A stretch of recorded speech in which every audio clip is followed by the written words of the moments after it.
Is that what you studied? Finance? No, I studied psychology. Oh, come on. Yes. Guys, you know what needs to be studied? This whole idea of we will study one thing and do something completely unrelated. What are the key kind of values that you feel like your parents taught you from a very young age that you still carry right now? Definitely grit. Because I think I saw my parents, especially in business, going through a lot, and how they just sort of managed to stay put together and still carry on. That just, I grew up seeing them build that. Yeah. What can you say about the first few years of your faith? My mom was staunch Christian. She was a Christian, a believer. And I think I grew up around that. I kind of left it. I knew God was there, but I think I was mad at him when my mom passed. I was just like, why would you do that? From high school, university, I wasn't really strong in that. I think once I started working in corporate, when my sister started walking her journey, I'd see the transformation in her life.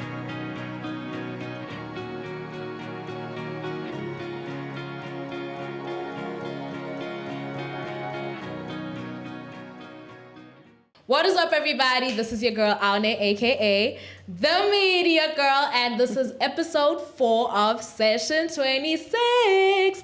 I am super excited to have this amazing episode. I am joined by a phenomenal guest. I'll let her introduce herself.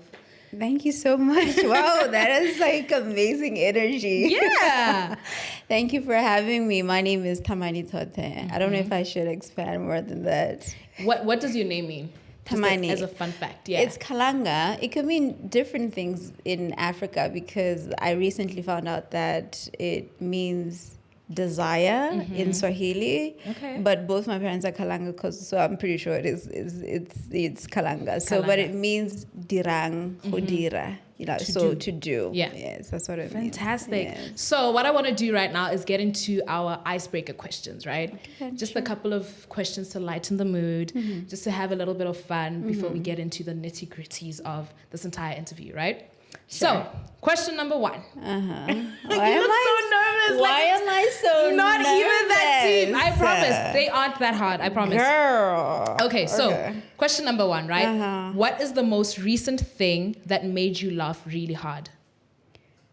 That made me laugh really hard. Yeah. Like stomach Like hard. had your stomach aching? I don't remember, to be quite honest. I don't remember. I don't remember ever laughing that hard. Do you laugh that hard? Now when I laugh, like you can hear this girl is laughing. It's probably something my little sister said because she's the one that's always cracking me up. Something, either her gossiping about one of our family members and then she cracks up, or like, because I know she's really into like British comedy, and she's like telling me something that happened, episode she watched or something, and she's cracking just because she's cracking up, and then you end up just laughing as well. Yeah, it's probably something that she did. I absolutely love that. Number 2, right? Yeah. If your phone could only have 3 apps, which would these be? WhatsApp for sure, because I communicate with my, staff, suppliers for my businesses in there. Instagram, because I like Instagram. What's another app that I use a lot? Besides those 2? Oh my gosh, ChatGPT. Come on. Why it's on the internet? Uncle C. Love him down. Yeah. ChatGPT. That's absolutely probably number 1. I think the same goes for me. I absolutely love Instagram. And I also love TikTok, guys. Like TikTok. I'm not on TikTok, actually. Really? No, I'm not. Don't get on TikTok. Why not though? It's bad. Really? It's bad. Like it can get so addictive. Yes. I'm actually trying to cut down. A friend of mine was actually sending me a message the other day. He was just like, dude, I really need to get off TikTok. Yeah, I will be scrolling in the morning, it's terrible. It's so bad. It's so bad. Especially once the algorithm catches what you really like. Yeah. You'll be on your screen forever. Yeah. Last and final question, right? Did you ever believe something as a kid that you later found out isn't true? Life. Honestly, Life is crazy. As you grow, as you become an adult, there's a lot of things that you need to unlearn, and a lot of other things that you need to learn. So I just feel like it's I mean, yeah, life, because not everything is as it seems. Yeah. You know, you get obviously new experiences, but you also get disappointed by certain things that you thought they were a certain way, but now it's like, For sure. huh, really? For sure. Yeah, so just that. I love that. Yeah. We're going to get into an amazing conversation. I think when I first looked at your Instagram page, I was like, oh my goodness. Yeah. Fine gal. Do you understand? Class, Oh gosh, fashion, listen all to things you. beautiful, right? Thank You you. are the founder, I believe, Yes. of White Label Fragrances. Yes, I am. And you are, of course, Jesus gal. Yes. Christian through and through. 100%. So those are the kind of conversations that we're going to be delving into. So if you are excited to find out more about Thamani, please do keep on watching, and we're going to have an amazing time, right? Thank you. So, like I said, the first thing, my first impression on your page was, oh my goodness, she loves class. Yes. She loves fashion. She loves modesty and all those things, right? But I think that a lot of people don't really know who Thamani is, like the essence of really who you are. So, say for example, nobody has ever heard anything about you. What can you say about yourself? Like your upbringing, how did you grow up? What type of family are you from? Stuff like that. Yeah. Gosh, just a simple girl here. I think I recently found out that, well, not recently. I think a couple of people have told me that. Abby said that, my makeup artist. She said that before. So I think when people first see me, they have this preconceived idea of who I am. For sure. And then when we have conversations, it's like, oh my gosh, this girl is just such a simple Kalanga girl that just does her thing and minds her business most of the time. But that's, in a nutshell, that's who I am. Grew up in Gaborone, very close family. I'm close with my dad. My mom unfortunately passed away when I was 13, well, 12, going on to 13. Sorry about that. It's okay, thank you. And yeah, I grew up with both my mom and my dad, well, up until 12, and then my dad most of the time, because he raised my sister and I and my other siblings. And yeah, I went to school in Gabs, university. Then I started working in finance, and then I left my job to pursue my dream of running a business. Is that what you studied, finance? No, I studied psychology. Oh, come on. Yes. Guys, you know what needs to be studied? This whole idea of we will study one thing and do something completely unrelated. Funny. I think because I come from an enterprising background. Yeah. My dad is a businessman and my mom was a businesswoman. And so I grew up around grit. I grew up around, I think my parents were the blueprint. For sure. And, you know, growing up with such representation, which I think is very important for anybody, it molds you. And so my confidence in stepping into certain areas, whether I know them or not, I think stemmed from that. I didn't know that subconsciously, but then now that I'm older and I can place words to it, I know that I'm like this because of my parents. And so when I was at UB, I started a business with a friend of mine, and this was a recruitment agency. Okay. And I think I was 20, 21. Okay. And because I get bored quite easily. Same. So I was my like, okay, I'm goodness. done with my classes. What am I going to What's do? next? I don't Yeah. drink. I don't party. I'm not that type of, not that there's anything wrong with that. For but sure. That's my just not who you are. personality Yeah. is just, and so we decided, let's start a business. But what do people want? We don't want to sell bags. We don't want to do this. What do people want? People want money. How do you get money? Through jobs, And so that's where we started our recruitment agency, where we would fit students and graduates, just fresh graduates, into the corporate world. And that's how kind of my journey into the corporate world started. And then when I left university, funny enough, I didn't apply for a job. When I left university, I took that into corporate, and then an insurance company found me. They liked what we did, and then they're like, let's rope you in. And that's how I went into insurance. I love that. Which is the finance world. Yeah. For 7 years, that's what I was doing. 7 full years. What are the key kind of values that you feel like your parents taught you from a very young age that you still carry right now? Definitely grit, because I think I saw my parents, especially in business, going through a lot, and how they just sort of managed to stay put together and still carry on, and working extremely hard. Seeing them waking up early in the morning and going to open their supermarket, starting from one supermarket to having multiple supermarkets around the country, that just, I grew up seeing them build that. Yeah. And I think that's one of the most important thing that in terms of enterprising and just character building that I got from them. But generally, I think just love and how family is very, very important. Yeah. And none of that should come, no matter how successful you are, family is one of the most important things. That's just your foundation. Yeah. And so I carry that through even now, with my nieces and my sisters, and I love that. You spoke about your mom's passing, right? How do you think that may have affected your upbringing, like after that? Like, did that affect you in any way? In what way did it affect you? Yeah, for sure. How did you overcome that? I think it may not be direct, but more over time. Yeah. I must commend my dad, though, because he really did a good job by being present and being a father and also a mother figure. Although I do understand that he couldn't be a mom because he can only do what he knows how to do, which is a father. But I think he really tried not to make us feel like we're missing that part. But as I'm growing up, being raised by a man, I find that I tend to have masculine tendencies when it comes to my personality sometimes, because I'm quite confident in just when I'm speaking, just when I approach life. For sure. And I'm not easily intimidated by a lot of things. And I find that when I have conversations with both men and women, they point that out. Yeah. And sometimes I ask myself, if I had a female figure in my life, would I have been any different? You know what I mean?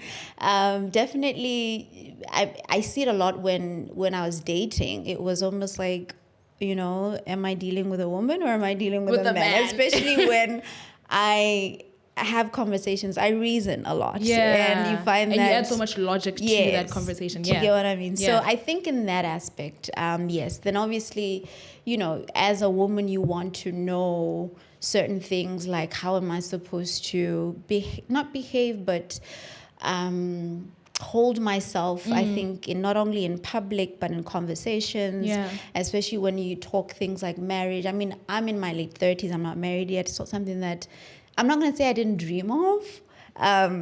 I know it's there, but it's not something that I say, I'm specifically going out to go look for this, and I'm thinking, am I doing it wrong? Should I just go looking, things like that. Yeah. So, yeah.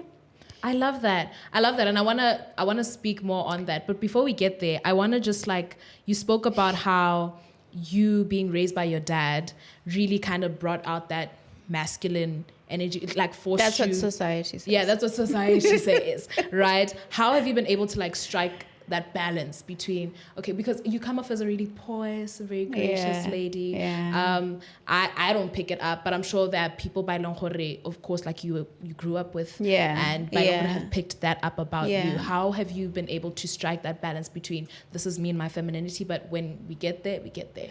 I think it's about being intentional and being aware. I do a lot of introspecting, and I've got friends, specifically 2 friends that are very, very close to me.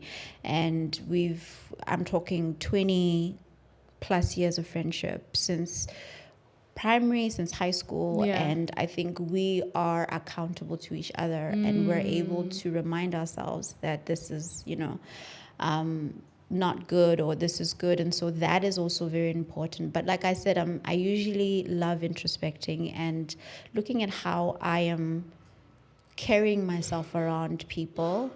But I must say the masculinity comes out more in the business setting, for sure, in entrepreneurship, in my corporate setting, when I'm having conversations, and maybe in relationships. But But I think that's where it comes out the most. Yeah. But over the years, I have been trying to just be aware of how am I patient? Am I gentle? Do I give myself grace?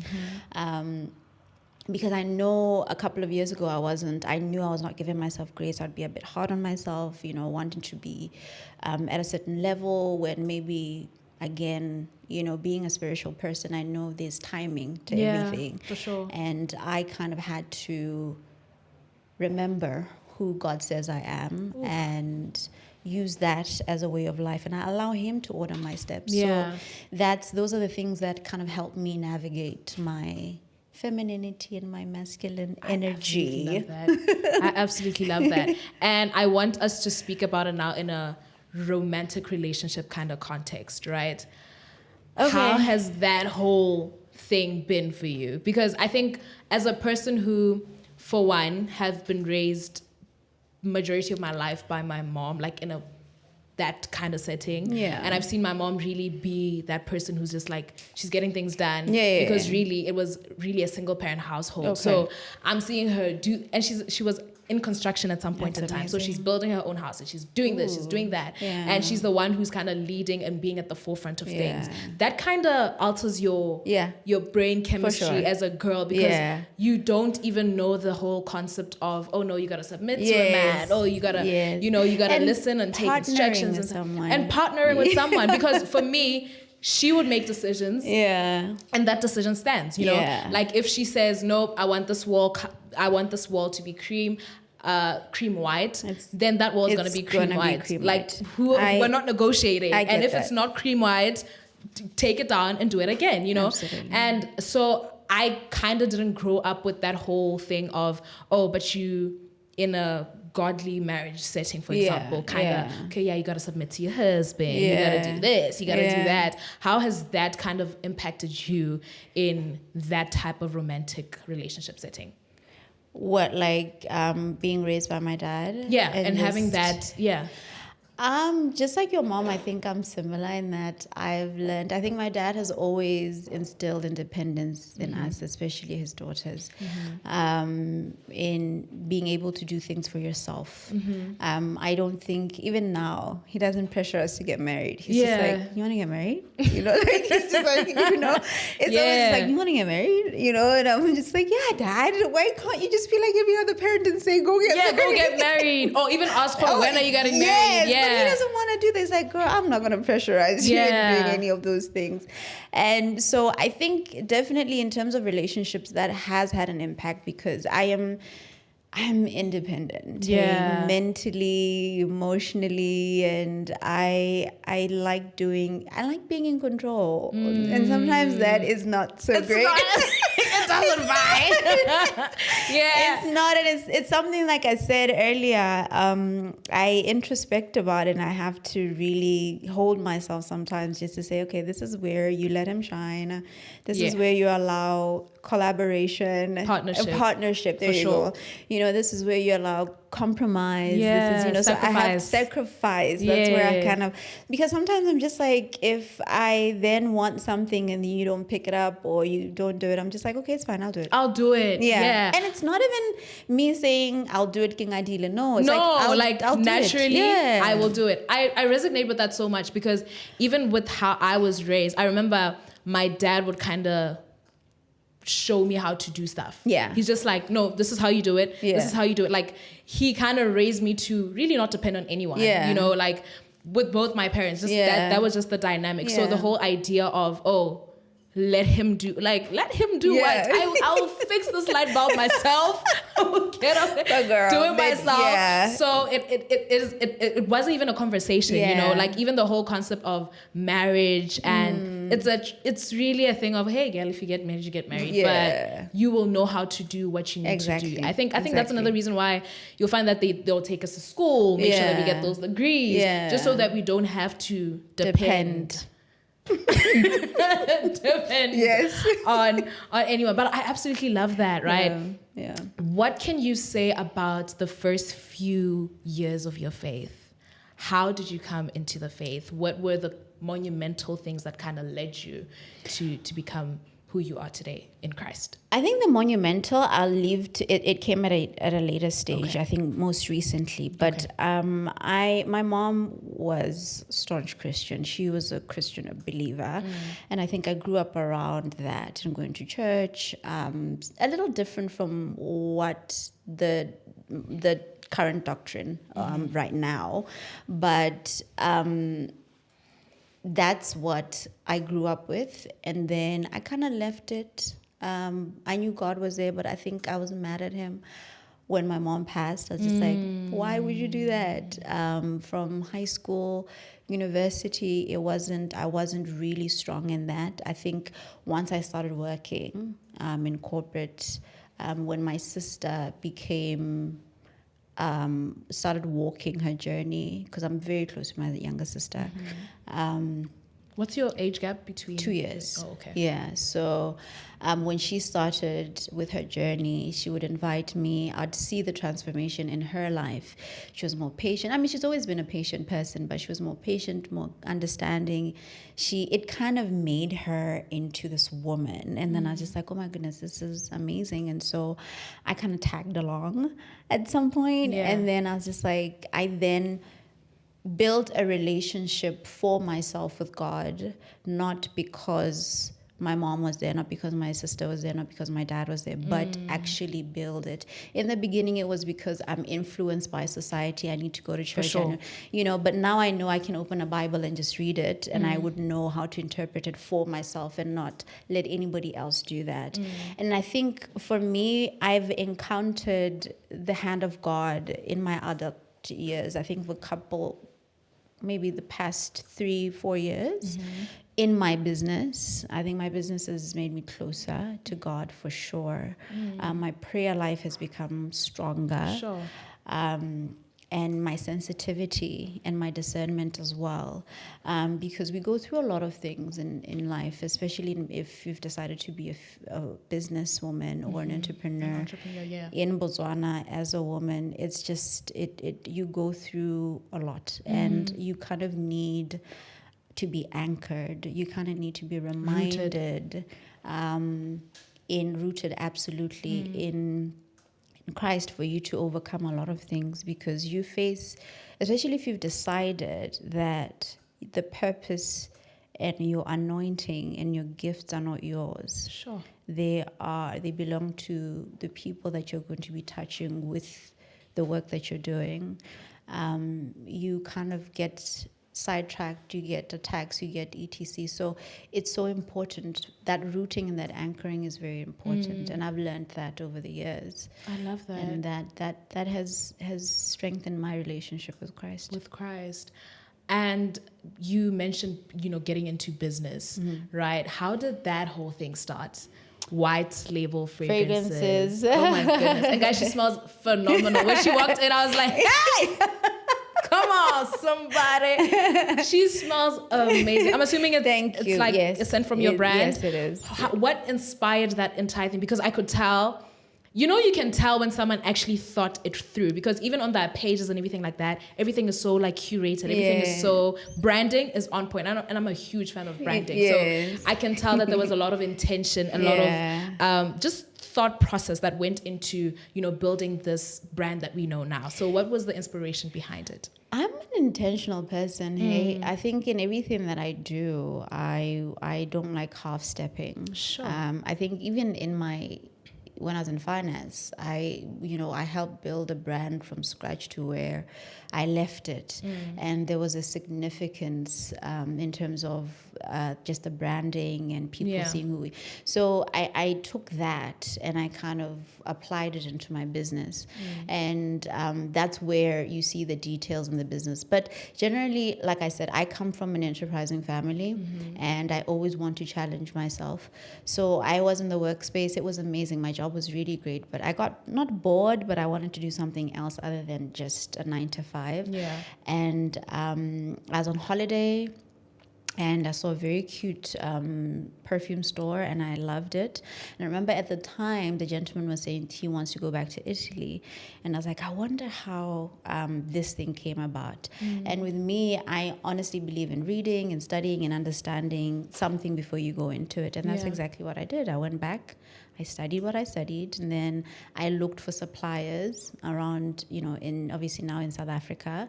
And that's how the brand started. And when I started, I didn't even start saying I'm selling in my boot. No. I started with 2 stores. Yo. I opened my first store in Riverwalk. Yeah. And my other store in Game City. And that's how White Label Fragrances started. I love that. What was the inspiration behind the name? Like, what inspired the name White Label Fragrances? To be quite honest, I was with my partner at the time, and we wanted to I was just telling him, like, what am I going to call this? What am I going to call this? So what do you want? How do you want people to feel? I remember him asking me those questions, and I'm just like, I don't know. I just want it to be a blank canvas. Like, I feel like every time someone puts on a fragrance, it's an inspiration, from somebody else, you know what I mean? But what if it just becomes a blank canvas, and then you are determining how this thing works for you? So that's where White Label Fragrances started. Like it's a blank label. You know what I mean? And Yeah. that's why we have discover your true scent. Wow. You know what I mean? Where you get an opportunity to discover your true scent. Yeah. And then over and above that, what we wanted to do initially actually is to be able to do private labeling for other people. So you'd come in and say, I want my own brand, or I want my own fragrance line, etc. And we can do that for you. So then when we then started White Label, we wanted people to know that this is what we do, but then the brand became bigger than the actual what we do, which is private labeling. So that's how it started. You spoke about how you grew closer to the Lord by, like, while in business, right? While being the entrepreneur that you are. Yeah. And a lot of people, when we speak about the whole idea of ministry, someone is automatically thinking, oh, become a pastor, become an apostle, become a this, become a that. How was that whole thing for you, Jorge? Okay, no, I'm going to become a businesswoman and I'm going to serve the Lord in business, because I think that's something that's overlooked in the body of Christ. I think every time we think about ministry or we think about serving the body of Christ, we always think about it in a church setting and not necessarily in the marketplace setting, right? So how important was it for you to highlight God's creativity in you becoming this business owner who is so creative, by the way? Thank you. Coming out with a fragrance line, how important was that for you to highlight, okay guys, but God is also in this? Yes. Yeah. I think it's in the beginning, to be quite honest, this is we need to be honest. When I first started it, I wasn't there when I first started the brand. Yeah. I understood and I saw the hand of God while I was there.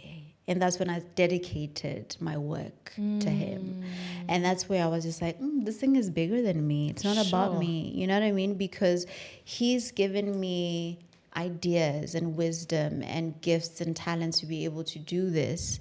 But He's got to, let me tell you, Modimo umbontitse gore ke Modimo in my tough times. And He took me out of situations that I never thought that I would get out of in business. And that's when I was just like, this is not about me. Yeah. I am just a mess. I'm just a vessel. Yeah. I am being used. Yeah. And I need to surrender to that. Talk about it. Do you understand what I'm saying? So within the trials of building my business, also seeing how many people I'm touching, also being able to open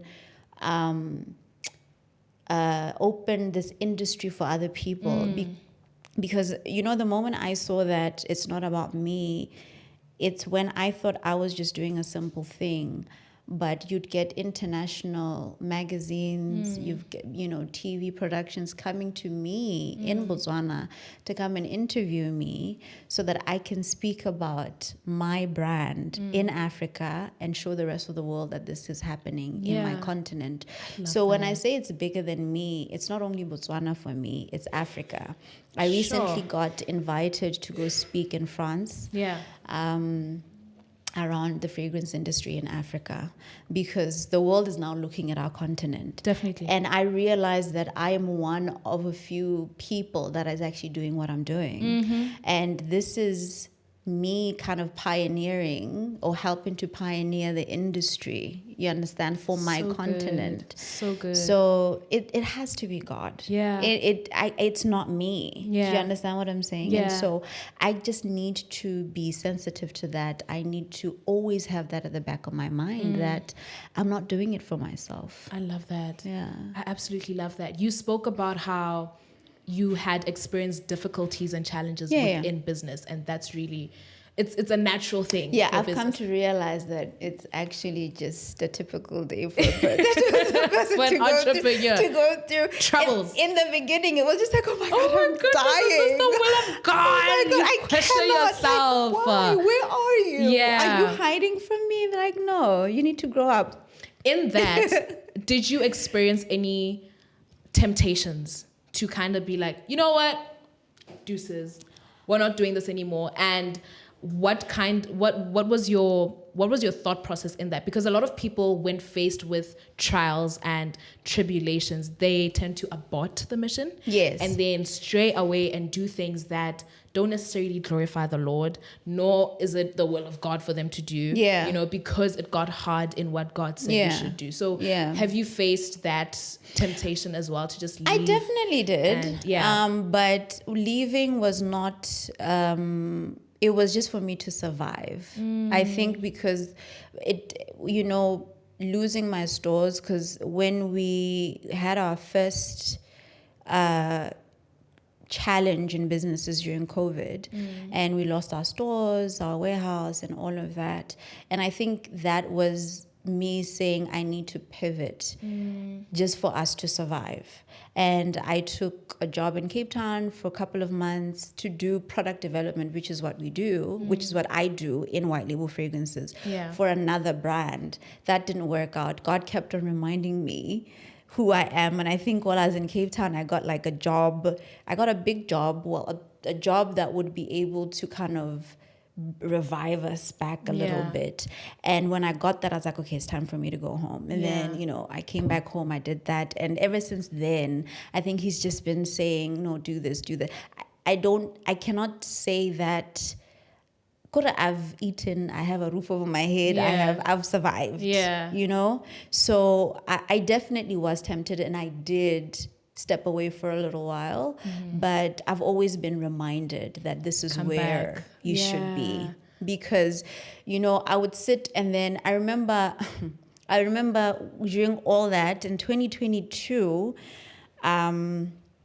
while I was feeling sorry for myself and wondering, what's happening, I got a phone call from the MD or CEO of Forbes magazine to say, I want to interview you. I got a phone call from Forbes women in the UK for them to interview me. And then they interviewed me, and then Forbes wanted me to go and speak at the annual women conference. And I'm like, I don't have a store. I don't have a warehouse. Like, what are you guys? I'm just gonna be lying to people. Like, what are you guys gonna be? I actually thought it was a prank when I saw the email. I thought it was just joke. I thought it was like joke. You know. But then I realized that my team and I have built a brand. Outside, people don't know what's going on. Internally you know what's going on. For sure. But that doesn't reflect outside. And that's where I kind of understood that we've done a good job such that our brand still sustains itself. Even though we're going through something internally. So that was an opportunity for us. Had I not gone, I don't think I would have gotten any other opportunities that I've got. Because I think from there, we started working with clients in Swaziland, in South Africa. We had calls from Kenya come in. We've got more international magazines. Harper Bazaar just interviewed us, and you know what I mean? Come on. Because I just decided, just do it scared. Just do it when you are afraid when you're uncomfortable. Just, when you're unsure. You know what I mean? And that was God, Sure. reminding me that this is where you belong. Yeah. I absolutely love that. I should have actually asked this question prior, but how long has the business been running? Like, when did White Label Fragrances? Officially, it registered 2016, but 2017. 2017. Yeah. So that's approximately About 8. 8 years. Is it 8 years? It can't be. Yeah, it's 8. Yeah, 8 years. I love that. How has the transition been from before COVID and now after COVID? Like, it being a small business to it now being, oh my goodness, we're on magazines. Oh my goodness, we're getting it. Like, has there been any change within the business that you kind of felt like, oh guys, we need to put in new measures in place, like we need to sustain this a little bit more? Yeah, for sure. Yeah. I think that experience kind of taught me to think outside the box, the changes, because we were very comfortable. I mean, as the founder and somebody who was running that business, I mean, we had our 2 stores and we were, we managed to manage ourselves and we were doing quite well. Yeah. And I think being in crisis mode kind of makes you think outside the box. It develops you into the true entrepreneur that you're supposed to be. For sure. Because you make something out of nothing. And that's exactly what I've learned to do. Yeah. Working with what I have. Yeah. And pivoting within the industry. Pivoting, but not necessarily saying because I am into fragrances, now I'm going to do construction. No. Now we've introduced a business where we now send spaces. We didn't do that before. Now we actually work with corporates. We send spaces. We create fragrances for corporates. We have diffusers that diffuse fragrances for hotels, for parastatals, government offices, etc. So that kind of has helped us bring in more revenue for our business. Yeah. The other thing that we've now really focused on, which is working well for us, is contract manufacturing, where we work with brands, interior designers. We work with just individuals and businesses that want to create their own brand. Yeah. I've done that for a few brands in Botswana, brands in Southern Africa as well, because we create cosmetic products with our small lab and our machines. We might as well do it for other people and bring in more. So the transition, I think, has really helped us to think outside the box and reach more clientele. Yeah. It may not show, but in the background, that's yeah. Do you think that discipline has been one of the biggest factors in just maintaining the brand itself? Because I think, Khansi, we can start something and maybe it's working out, sometimes it doesn't. But I think just staying the course is the most important thing, right? How important do you think discipline has been in maintaining a brand of this caliber? Discipline and consistency is vital, because it's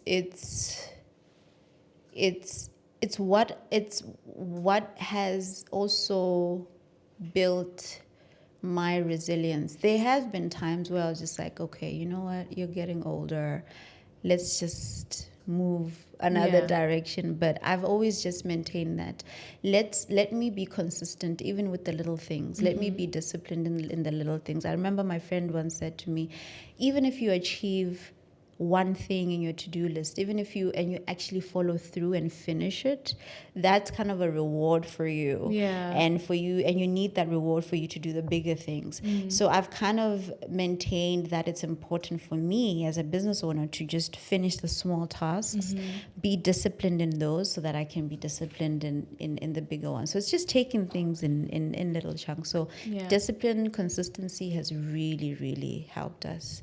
Because like I said, the world doesn't know what's happening. Only us internally. We know exactly what's going on. Yeah. Because and as a Christian, I shouldn't be saying this, because I remember my sister just like, you're a Christian, what is that? Imposter syndrome. It's like you not feeling like you belong in that space. Sure. You not feeling like there are a lot of people, because there are not a lot of people that look like me that do what I do. For sure. You know what I mean? Yeah. But you always ask yourself, who are you to try and do something like that? But it was definitely was a phase that I went through. But now, because I know I deserve to be at that table, or even create a table for other people, I walk with that confidence. But the discipline not the motivation, but the discipline is what carried me through. I love that. Yeah. How has discipline played such a vital role even in your personal life? I, for example, let me give you like a very clear picture. So I serve in the worship team at church, right?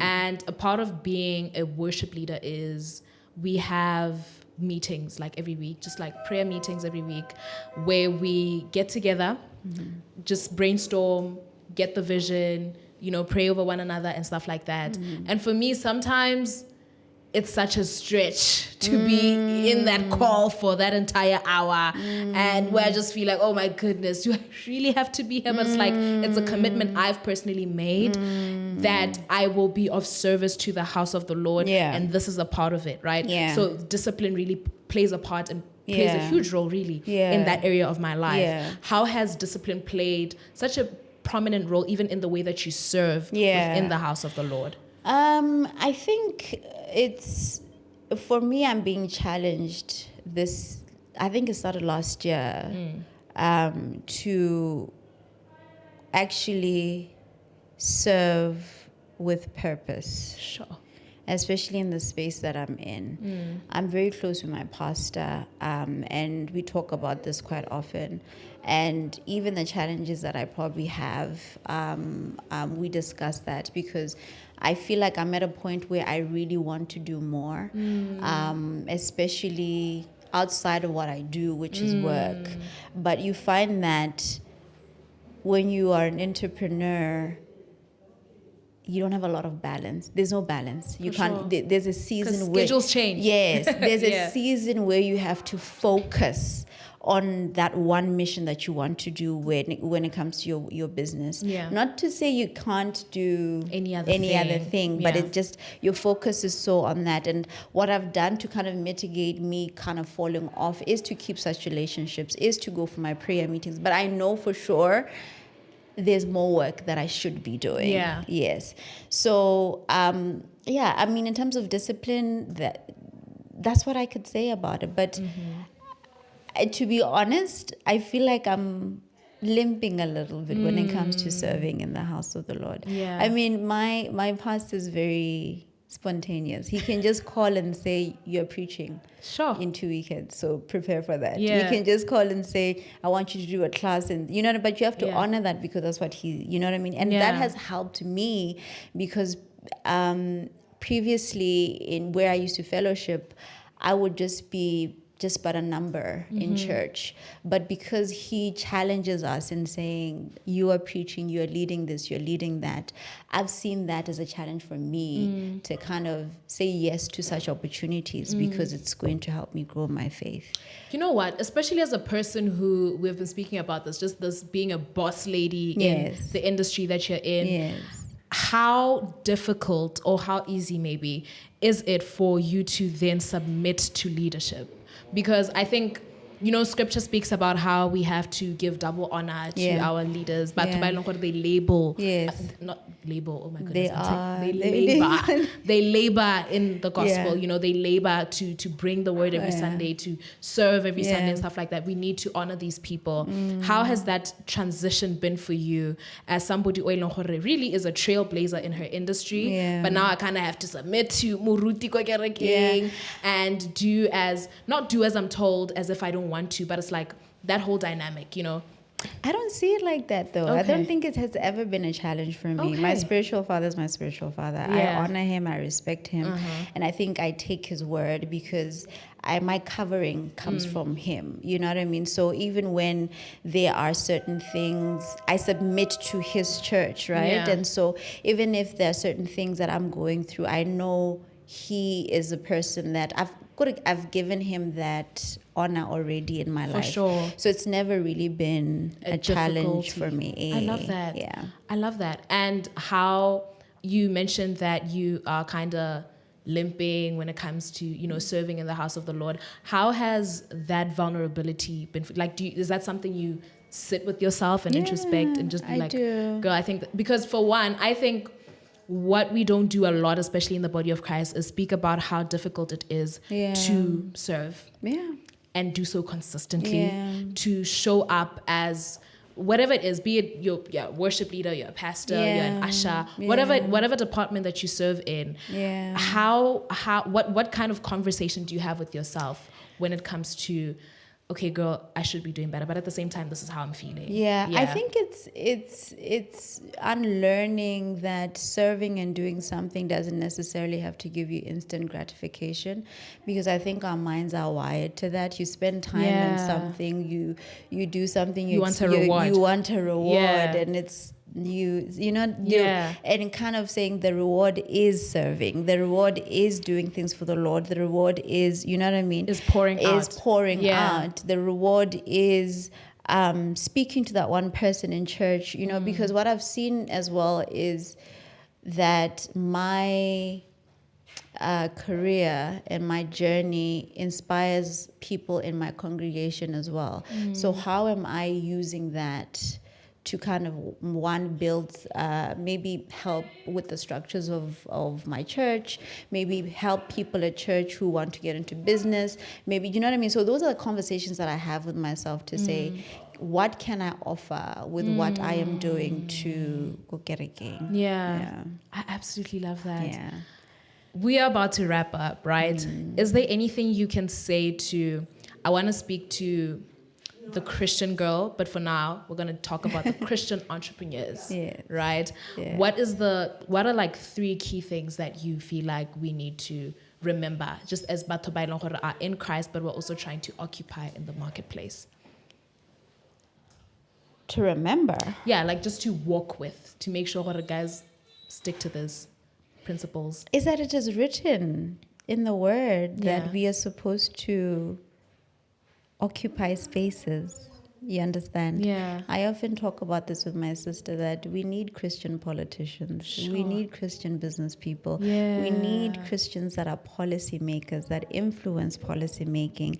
We need Christians that would take the word to those levels. You understand? Yeah. But if you're going to sit back and just want to do that within confines of a church, how are you impacting a bigger audience? It's all about impact. It's all about winning souls. Yeah. And for me, use the Bible to guide you, because the Bible guides us in how we're supposed to have a posture in each industry that we're in. So those are the things that I want people to remember. Yeah. I think that is so monumental, because we even see it in Genesis, where the Lord spoke to Adam and he said, take up space. Exactly. Subdue the earth. Exactly. Like occupy, quite literally, you know. And I think we tend to just think, oh no. Yes, we think it's just, and the within funny the thing 4 is, walls of the church. And the thing is, and I was talking to my sister in one of my prayers yesterday, and we're just like, it's so important for you. You know, we build altars for ourselves in our private spaces, but walking as an altar yourself, you know, and confidently so. Like I've now began this thing of, when I walk into a space, I declare it. Sure. I when I walk into a new premises that I don't know, I'm saying, lead me. When I walk into certain conversations or start having conversations, I pray before them. And I think that confidence in itself, it shows people, and just be a representation of Christ in whatever it is that you do. You know what I mean? For sure. Yeah. I love that. Yeah.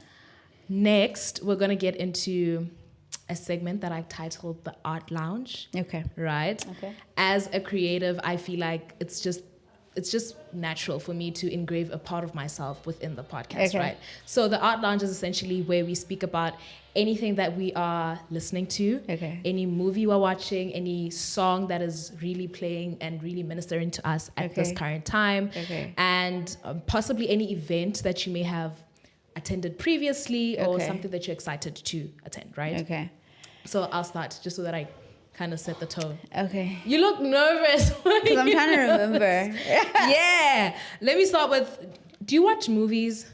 Or you're not a movie gal like that? No, but I can watch movies, I think. Not so much, though. I'm not much of a TV person, or What do you watch? Now I'm curious. What do I watch? Maybe series once in a while. I'm in my... Are you a big fan of music though? Yeah, somewhat. Okay. Yeah. All right. So I want to know what you're listening to. Okay. Is that cool? Yeah. Okay. So I, for one, have been really, really loving a song titled Let Your Praise. Okay. Yeah, it's titled Let Your Praise. And it is one that really speaks to allowing the presence of the Lord into where we are at, right? Let our praise fill this room that the Lord may dwell in it, right? Yeah. And it's by Jordan G. Welch. Okay. Is there anything you are... Should I get my yeah, phone? you can, definitely. Okay. So, yeah. I'm an old school. I love Are you a old choir school. girl? It's giving... No, well, no. Yeah. When I say old school, I mean like I'm like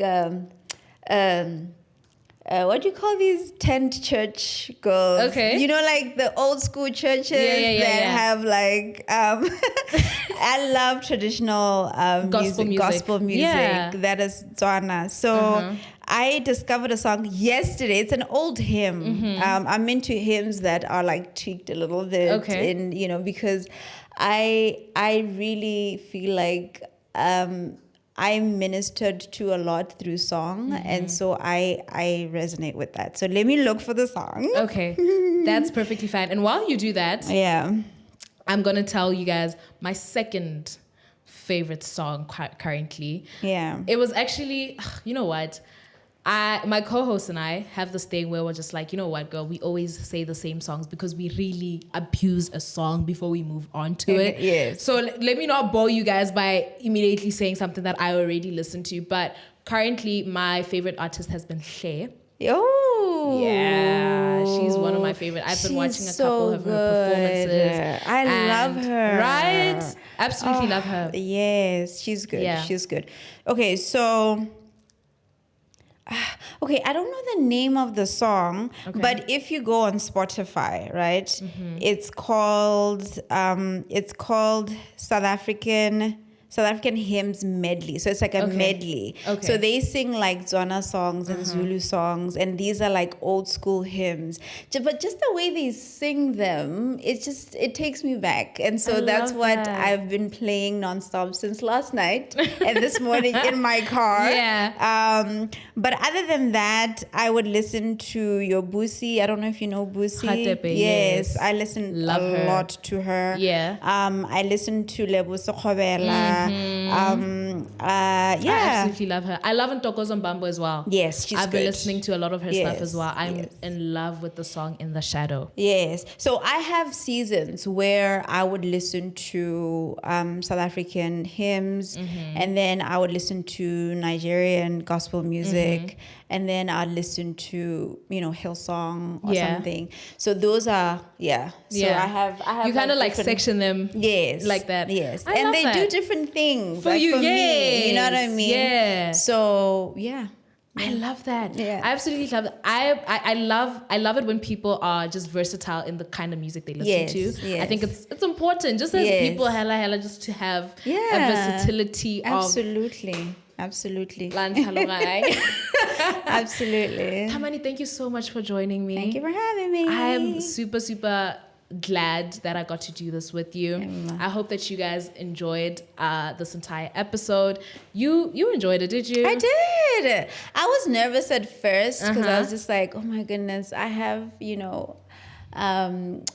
I was asking you who your audience is. Yeah. And then now I'm just like, okay, am I a little older for your audience? Because that was maybe making me nervous. You know what? And I was just like, okay, I hope they won't be bored with my answers. No, I think stuff. it's very important for us to highlight different aspects of the body of Christ. Yes, absolutely. Be it whether you're young or if you are more mature. I think it's important for us to have a scope as to, you can be a Christian and have a perfume line. Yeah. Oh, you can be a Christian and run a business. Yeah. Or you can do It's all these things. possible. Like you can occupy in the marketplace. And I think that's what Christ has told us to do, Go out and make disciples of all nations, baptizing them in the name of the Father, the Son, and the Holy Spirit. And how do you do that if you are only so centered and so focused on one demographic exactly. or one group of people. You know, I think it's just very important for us to showcase really God's creativity. God is very creative in our fashion, in our fragrances, in our, you know, he's very creative. And I think as created beings, it's only beautiful that we highlight that. So thank you so much for pouring and serving the way that you did. Thank you. I'll absolutely love to have you back.